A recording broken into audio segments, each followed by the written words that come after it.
तर हे आहे रेनर्स ऑर्चर्ड, जिथे मी आज विजिट करायला गेलो होतो. ही आहे त्यांची फळांची बाग. या बागेमध्ये प्लम्स आहेत सध्या, आणि आम्हाला ट्रॅक्टरमधून त्यांनी नेले. ही आहे किवीची बाग. ते किवीज अजून तयार झालेले नाहीत, त्याच्यामुळं आम्हाला ते तोडता आले नाही. तर इथे आपण जाऊन फळं तोडू शकतो.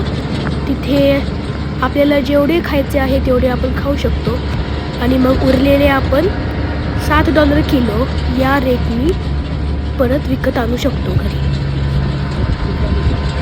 ही आहे पीच या फळाची बाग, पीच व ॲप्रिकॉट. आणि हा मला इथं छोटासा कुत्रा भेटला, बघा किती क्यूट आहे. तर रेनर्स ऑर्चर्डमध्ये बाकीची फळं आहेत, ते बघण्यासाठी पार्ट 2 बघा, ज्याची लिंक तुम्हाला कॉमेंट सेक्शनमध्ये सापडेल.